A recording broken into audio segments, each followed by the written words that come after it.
Hello chess friends and welcome to Out of Chess channel and welcome to an amazing game of the Computer Rapid Chess Championship in 2022.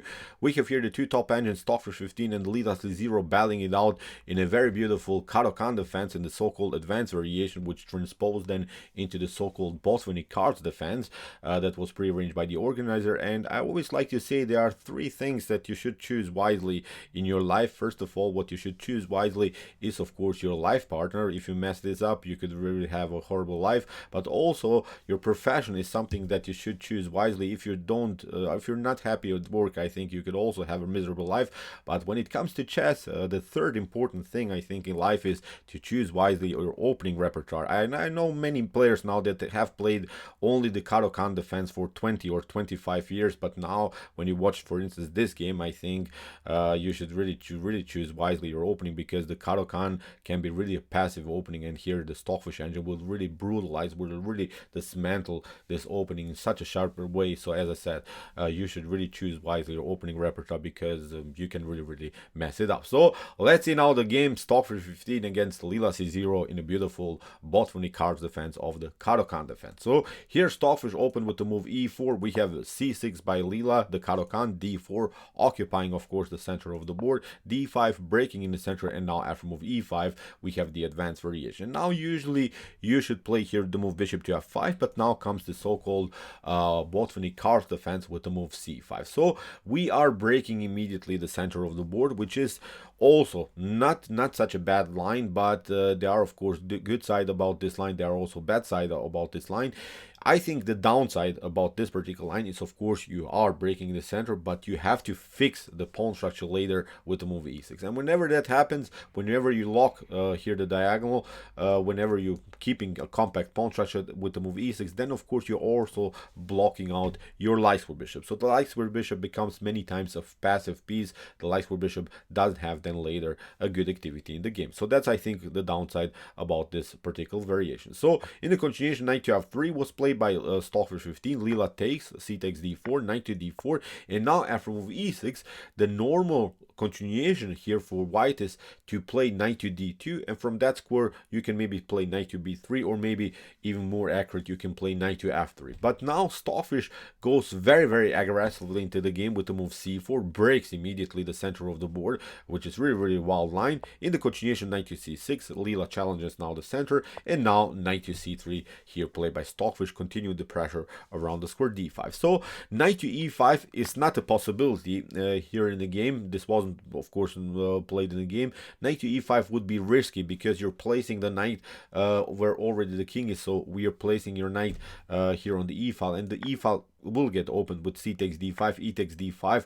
Now we just play bishop to b5, and now you have to cover with rook to with kingside castling, rook to e1 and similar stuff. You're getting destroyed on the e file. The d5 is already a weak pawn, so it's not working here for black to take out the pawn on e5. So that's why after move knight to c3, Lila tried a6, because this is a prophylactic idea. If you play c takes d5, then of course bishop to b5 could be annoying to handle. In the continuation, we have now c takes d5 by Stockfish, e takes d5, and now knight to c6, b takes c6. And okay, let's stop and evaluate a little bit the position here. So okay, black has here a flexible pawn structure with the c6 d5 small pawn chain, but this small pawn chain has to be improved. You have to make it mobile, you have to advance it to c5, then later you want to of course play d4, you want to play c4. In order to make that to happen, you have to use your minor pieces. c5 is of course not an opportunity immediately, because notice here the d5 would be very weak, so you have to play some ideas of knight to e7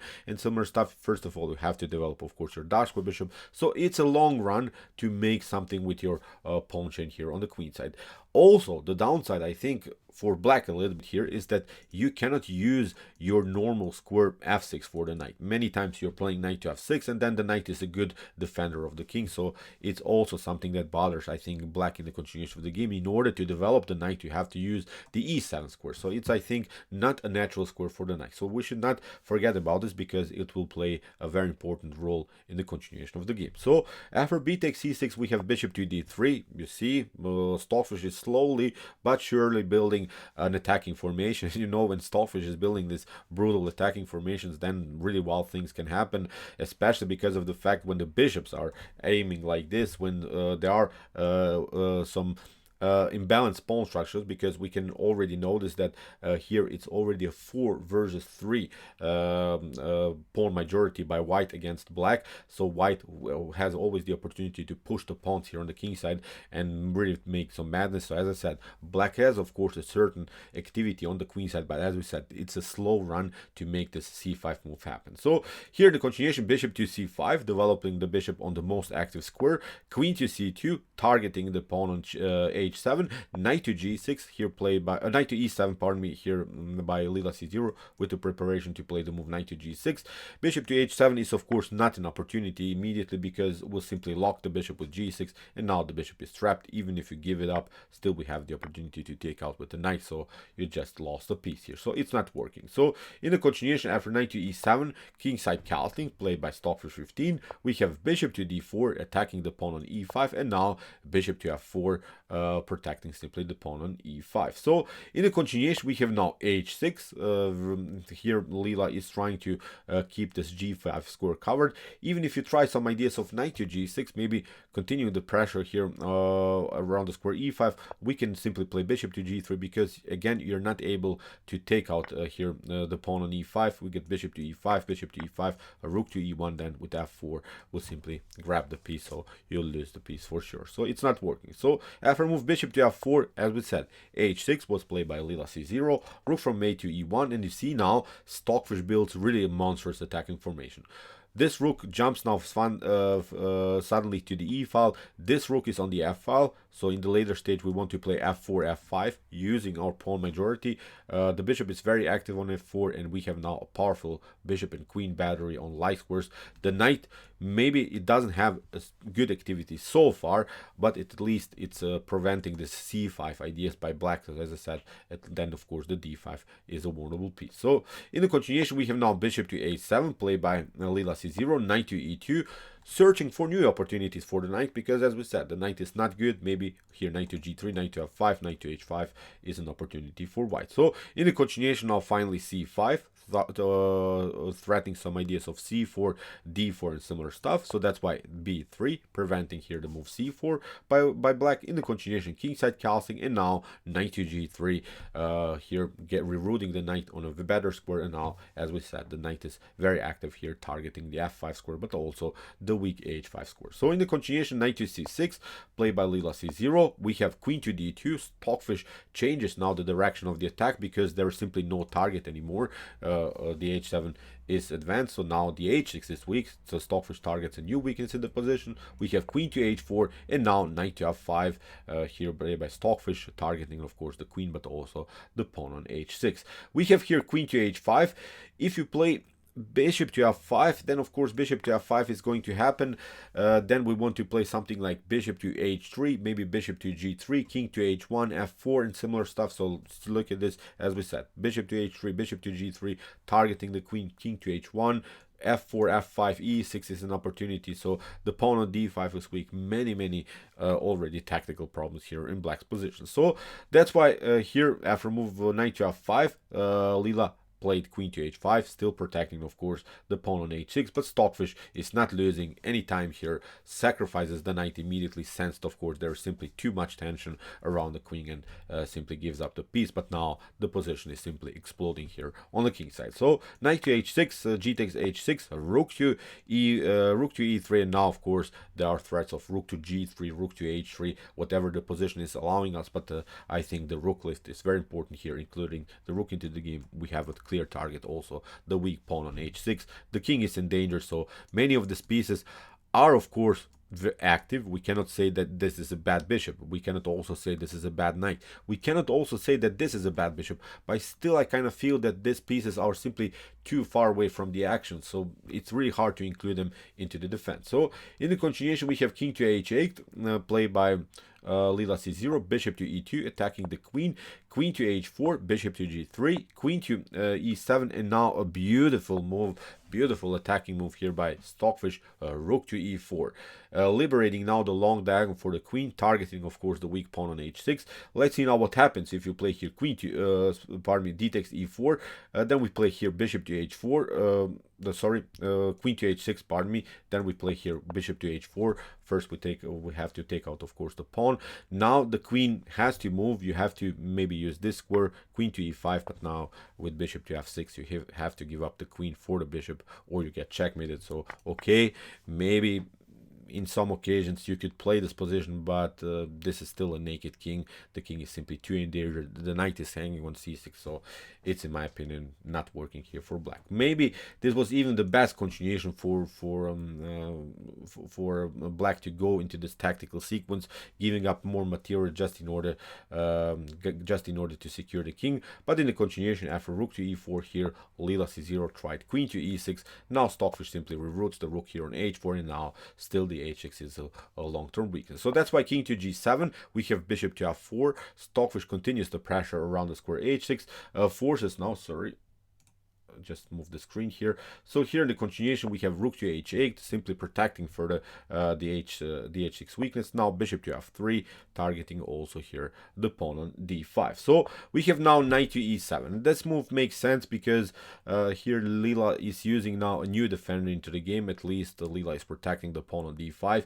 Is also trying to get the knight on g6, where it's attacking of course the pawn, the bishop on f4, but also the rook on h4. But it's simply too slow. Here Stockfish includes again a new piece into the game, and that's how you attack in chess. Whenever you have a good attacking formation, then you just ask yourself the question, which piece is not good, which piece maybe can be improved. And I think using all of your pieces is one of the most important principles of attacking chess. Now the rook on e1 comes into the game. Maybe we can also play later rooklets with this rook to e3, rook to g3 and similar stuff. Maybe not immediately, but as a long-term tactic maybe this could work. So in the continuation we have now bishop to b8, we have bishop to g4 attacking the queen, queen to g6, and now after bishop to c8 we have knight to c8, but now we have queen to d5. The knight is suddenly deflected from the defense of the pawn on d5, and now also the rook is hanging on a8. Rook to a7, you have to get out of the attack. Now queen to d1, very nice move, threatening now rook to g4, trapping the queen. In the continuation we have now queen to f5. Lila gets out of this mess, but even if you try here to move h5, I think it doesn't get better, because rook to h3 is going to happen again with the opportunity to play rook to g3. And now look at this, after move h4 you have this beautiful move, bishop to g3. You cannot take of course here h6 g3, because you get rook to g3. Again the queen gets trapped. You would be forced to play something like rook to e7, but now as we said, this is the main goal, our pawn majority here on the king side. F4, F5, F6, this is now the way to go. In my opinion, still a really bad position here for black, although black is sort of up the whole piece, but it's not working here. The pawn majority is simply too much to handle in black's camp. So as I said, after queen to d1, Lila found this defensive approach, queen to f5, getting out of this potential rook to g4 move. So we have now queen to f3. There are no tactical threats of bishop to h6, taking out the queen.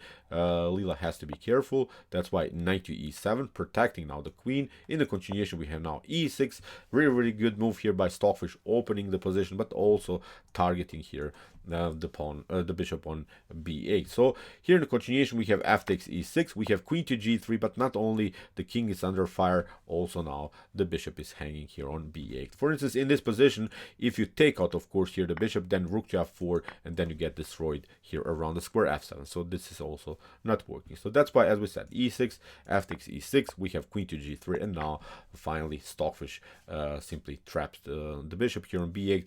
Now there is simply nothing that can work. You cannot of course take out the rook. You cannot also take out the bishop. We'll simply take it out. You can maybe take out also this rook, but now it's not working. We'll take out here the rook on a7. It comes with a check, so later we'll play just queen to b7, maybe then later g3 or similar stuff. So the knight will be simply kicked away. So again, this attack is not working here for black. So as I said, bishop to b8, so rook takes b8 is simply not working. So in the continuation, rook to d7, g7, rook to f4, attacking the queen. Really nice move. You cannot take, of course, with the queen. We'll simply take with the bishop. We have queen to h5, rook to e4, attacking the pawn on e6, king to h7, and now rook to e6. From this point on, I think the game is over. The king is simply naked.